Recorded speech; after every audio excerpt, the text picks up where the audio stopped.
അവസാനമായി സമാപിച്ച സംഘനൃത്ത മത്സരത്തിന്റെ ഫലം ഇപ്രകാരമാണ്. ഏകദേശം നട്ടുച്ചയ്ക്ക് നട്ടപ്പൊരി വെയിലത്ത് ഞങ്ങൾ ഈ കെട്ടും പാണ്ടും കുട്ടിയും വട്ടിയൊക്കെ ആയിട്ട് എവിടെയാണ് പോണേന്ന് അറിയാവോ ഗൈസ്? നമ്മൾ കേരളോത്സവത്തിന് പോവാണ്. ഇന്ന് നമ്മൾ കളിക്കാൻ പോകുന്നതാണ് മാർഗം കളി. അങ്ങനെ നമ്മൾ അവിടെ എത്തി. മേക്കപ്പ് ആർട്ടിസ്റ്റൊന്നും നമുക്കുണ്ടായിരുന്നില്ല. അതുകൊണ്ട് മിന്നിയേച്ചി അഞ്ചേച്ചിയും നല്ല കാര്യമായിട്ട് ഞങ്ങളെ ഹെൽപ്പ് ചെയ്തത് കൊണ്ട് തന്നെ അപ്പന മേക്കപ്പും കോസ്റ്റ്യൂമും ചെയ്ത് നമ്മളങ്ങനെ സ്റ്റേജിൽ കയറി. അതിൻ്റെ ഒരു കുഞ്ഞു ക്ലിപ്പ് ഞാൻ ഇവിടെ കൊടുക്കാവേ. ഇതൊക്കെ കഴിഞ്ഞിട്ടാണ് ഞങ്ങൾ ഫുഡും ചായയൊക്കെ കുടിച്ചത്. സമയം രാത്രിയായെങ്കിലും നമ്മളിപ്പോഴാണ് ചായ കുടിക്കുന്നത്. പിന്നെ ഈ പോരാളിനെ പറ്റി ഞാൻ പറയാതിരിക്കാൻ വയ്യ. അതിൻ്റെ ഒരു ക്ലിപ്പ് ഞാൻ കൊടുക്കാം. ചേച്ചി പ്രഗ്നൻ്റ് ആയപ്പോൾ നൈസായിട്ട് ഡാൻസ് സൈഡാക്കിയെങ്കിലും അവൾക്കൊരു 6 മാസമായപ്പോൾ ചേച്ചി വീണ്ടും കളത്തിലിറങ്ങി. പിന്നെ അവളും കോപ്പറേറ്റീവ് ആയതുകൊണ്ട് ഞങ്ങൾക്ക് സിമ്പിളായിരുന്നു. പിന്നെ ഇപ്പം നിങ്ങൾ കണ്ടുകൊണ്ടിരിക്കുന്നതാണ് നമ്മുടെ കാത്തമ്മ. എല്ലാത്തിനും എല്ലാ വികൃതിക്കും അവളായിരിക്കും മുന്നിൽ. എന്നാൽ അവളുണ്ടെങ്കിൽ നമുക്ക് സമയം പോകുന്നത് അറിയില്ലാന്ന്. ഇപ്പം നമ്മളെല്ലാവരും കൂടെ കഥയും പറഞ്ഞ് ഫുഡും കഴിച്ച് എത്ര മണിക്കൂറുണ്ടാണ് നമ്മൾ ആ ഫുഡ് കഴിച്ചതെന്നറിയോ? ഇനി നമ്മൾ കാണുന്നത് നമ്മുടെ മാസ്റ്റർ ബ്രെയിൻ. പാട്ട് പഠിപ്പിക്കുന്നതും ഡാൻസ് പഠിപ്പിക്കുന്നതും ഒക്കെ ഏട്ടൻ്റെ ഒരാളുടെ തലയാണ് നമ്മൾക്ക് എല്ലാവരുടെയും പിന്നിൽ പ്രവർത്തിക്കുന്നത്. അങ്ങനെ ഞങ്ങളെല്ലാവരും കൂടെ കഥയും പറഞ്ഞ് ഫുഡ് കഴിച്ചു. പിന്നെ ഫുഡിൻ്റെ കാര്യം പറയാതിരിക്കാൻ വയ്യ, നല്ല അസൽ ഫുഡായിരുന്നു. പിന്നെ ഈ കണ്ടുകൊണ്ടിരിക്കുന്നതാണ് നമ്മുടെ ശ്രീമേച്ചി, നമ്മുടെ ഒക്കെ കോർഡിനേറ്റർ. ഏച്ചി പ്രോഗ്രാം മേടിക്കും, ഞങ്ങൾ പെട്ടിയും മറമാണ് എടുത്ത് പോയി ഡാൻസ് കളിച്ചിട്ട് വരും. അങ്ങനെ ഞങ്ങളുടെ അപാര ധൈര്യമായിട്ട് ഞങ്ങൾ മേക്കപ്പ് ഇട്ട് ഞാൻ ബസ്സിൽ വന്ന്. പ്രിയേച്ചിക്ക് അത്ര ധൈര്യമില്ലാത്തതുകൊണ്ട് പ്രിയേച്ചി മേക്കപ്പ് ഊരിയെങ്കിലും ഇപ്പം നിങ്ങൾ വിചാരിക്കും സ്റ്റോറി കഴിഞ്ഞു എന്ന്. കഴിഞ്ഞില്ലടാ. പിറ്റേന്ന് രാവിലെ എനിക്ക് പരീക്ഷയായിരുന്നു. അതെവിടെയാ? അങ്ങ് പിലാത്തറ. ഞങ്ങളെ പ്രോഗ്രാം നടക്കുന്നത് എവിടെയാ? അതങ്ങ് പെർളശ്ശേരി.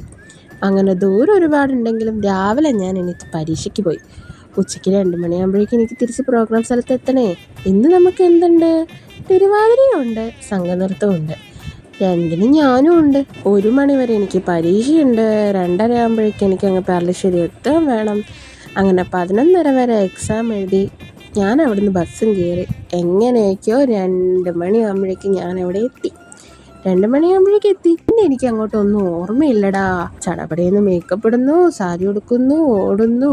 രാവിലെ പച്ചവെള്ളം കുടിക്കാണ്ട് പോയതുകൊണ്ട് തന്നെ ആരോ എന്തൊക്കെ തന്നതൊക്കെ തിന്നിട്ട് അങ്ങനെ ഞങ്ങൾ 2 മണിയെന്ന് പറഞ്ഞത്. പരിപാടി ഇച്ചിരി ലേറ്റ് ആയെങ്കിലും അവർ പറഞ്ഞ സമയത്തിന് നമ്മൾ സ്റ്റേജിൽ കയറി. അതിൻ്റെ ഒരു ക്ലിപ്പ് കൂടെ ഞാൻ ഇവിടെ കൊടുക്കുന്നുണ്ട് കേട്ടോ.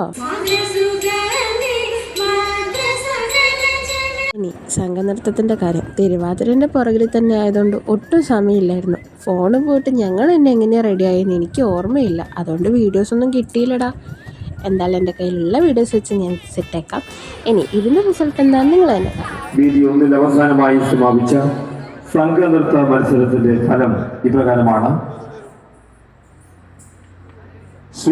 Sreedharan P and party of Kannur Corporation getting first prize with A grade. Second prize goes to Lemia P and party of Kannur Municipality with A grade. 79 പോയിന്റുമായി കണ്ണൂർ കോർപ്പറേഷനാണ് ജില്ലാ കേരളോത്സവത്തിന്റെ കലാമത്സരങ്ങളിൽ 1ാം സ്ഥാനം നേടുന്നത്.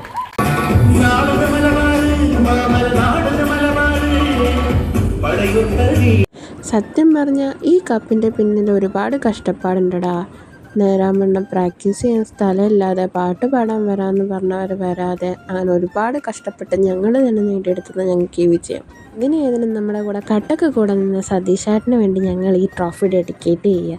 കാരണം ഏട്ടൻ്റെ ഒരാളുടെ പരിശ്രമമാണ് ഇന്ന് ഞങ്ങളുടെ കയ്യിൽ ഇത് കാണുന്നത്. ശ്രീമേച്ചി കട്ടക്ക് നിന്നുകൊണ്ടാണ് ഇത് ഞങ്ങൾക്ക് ഇന്നിവിടെ കിട്ടിയത്. സത്യം പറഞ്ഞാൽ ഇതിന് പിന്നിൽ ഒരുപാട് കഷ്ടപ്പാടുണ്ട്. ഒരുത്തി കൈ ഒടിഞ്ഞുകൊണ്ട് തിരുവാതിര കളിച്ചു, ഒരാൾ എക്സാമും വെച്ചുകൊണ്ട് ഡാൻസ് കളിച്ചു. പിന്നെ ഒരുപാട് ചതിയുണ്ടടാ. എന്താ വെച്ചാൽ പാട്ടുകാർ അവസാന നിമിഷം കാല് മാറി കളിക്കുന്ന ആൾ തന്നെ പാട്ട് പാടേണ്ടി വന്നു. ചില ആൾക്കാരെ നമ്മൾ തപ്പിപ്പിടിച്ച് പാടിപ്പിക്കേണ്ടി വന്നു. പിന്നെ പ്രാക്ടീസ് ചെയ്യാൻ സ്ഥലമില്ലാതെ ഒരാളുടെ വീട്ടിൽ നിന്ന് മുറ്റത്ത് ജില്ലയിൽ ഞങ്ങൾ കല്ല് കുത്തി പ്രാക്ടീസ് ചെയ്തു. അങ്ങനെ ഒരുപാട് കഷ്ടപ്പാടിനൊടുവിൽ ഞങ്ങൾക്ക് കിട്ടിയതാണ് ഈ കപ്പ്. പിന്നെ അതിന് ശേഷമുള്ള ഈ ഫുഡ് ടൈം ഇതൊരു വല്ലാത്ത ഫീലാണ്. എല്ലാം മറന്ന് കളിച്ചും ചിരിച്ചും കുറേ സമയം നമ്മളെല്ലാവരും കൂടി ഒരുപാട് സമയം എടുത്താണ് നമ്മുടെ ഫുഡ് നമ്മൾ കഴിച്ച് തീർക്കുന്നത്. അവസാനമായപ്പോൾ പിന്നെ കറിയൊന്നുമില്ല. പിന്നെ നമ്മൾ അവിടെ ഉണ്ടെന്ന ചട്ടി പെരക്കി ഞങ്ങൾ തിന്നു. കാരണം നമുക്ക് അവരുടെ ഫുഡ് അത്രയും ഇഷ്ടമായിരുന്നു. പിന്നെ അവരായാലും നമ്മളോട് നല്ല സഹകരണമായിരുന്നു. പച്ചക്കറി ഉണ്ടായിരുന്നു കേട്ടോ. പക്ഷെ നമുക്ക് എല്ലാവർക്കും അവരുടെ ചിക്കൻ കറി വളരെ ഇഷ്ടപ്പെട്ടതുകൊണ്ട് നമ്മൾ അവരുടെ ചിക്കൻ കറീൻ്റെ ചട്ടിയിൽ പരക്കിയാണ് തിന്നത്.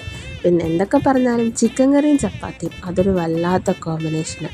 അങ്ങനെ ഞങ്ങൾ ഫുഡ് കഴിച്ച് അങ്ങനെ അതൊക്കെ കഴിഞ്ഞ് വീണ്ടും കുറച്ച് കഥയൊക്കെ പറഞ്ഞ് നമ്മുടെ മിന്നേച്ചിൻ്റെ വീട്ടിലെത്തി. കുറച്ചധികം സമയം നമ്മളവിടെ ഇരുന്നു. കാരണം അവിടെ നല്ല അറ്റ്മോസ്ഫിയർ ആയിരുന്നു. പിന്നെ അതിൻ്റെ അടുത്ത് ഒരു കുളമുണ്ട് മിന്നേച്ചിൻ്റെ വീടിൻ്റെ അടുത്ത്. അങ്ങനെ ഞങ്ങൾ കുളത്തിലൊക്കെ പോയി. രാത്രി ആയതുകൊണ്ട് അതിൻ്റെ ഒന്നും വീഡിയോ ഇല്ലടാ. പിന്നെ ഏച്ചി നമുക്ക് വേണ്ടി ബേക്കറിയും ഫ്രൂട്ട്സും അങ്ങനെ എന്തൊക്കെയോ എടുത്തു വെച്ചിട്ടുണ്ടായിരുന്നു. പിന്നെ രാവിലത്തെ ക്ഷീണം ഞങ്ങളത് കഴിച്ച് തീർത്തു. നിങ്ങൾക്ക് അറിയണ്ടേ ഗൈസ്, നമുക്ക് എങ്ങനെ 179 പോയിൻ്റ് കിട്ടിയെന്ന്. മാർഗം കളിയും തിരുവാതിരയും സംഘനൃത്തവും പിന്നെ കുറേ അല്ലറ ചില്ലറ ഓഫ് സ്റ്റേജ് ഐറ്റംസിൻ്റെയും എല്ലാത്തിൻ്റെയും 1, 2, 3, 4 നമ്മളിങ്ങ് തൂക്കിന്നേ. രാവിലെ ഇതും കണ്ടാൽ ഞങ്ങൾ ഉണർന്നേ. അപ്പോൾ ഇന്നത്തെ നമ്മുടെ വീഡിയോ ഇത്രയേ ഉള്ളൂ. നമ്മുടെ വീഡിയോസ് ഇഷ്ടമാണെങ്കിൽ നമ്മുടെ ചാനൽ സബ്സ്ക്രൈബ് ചെയ്തിട്ട് വീഡിയോസൊക്കെ ഒന്ന് ലൈക്ക് ചെയ്യണേ. അപ്പോൾ അടുത്തൊരു വീഡിയോയിൽ ഞാൻ നാളെ വരാം. ബൈ.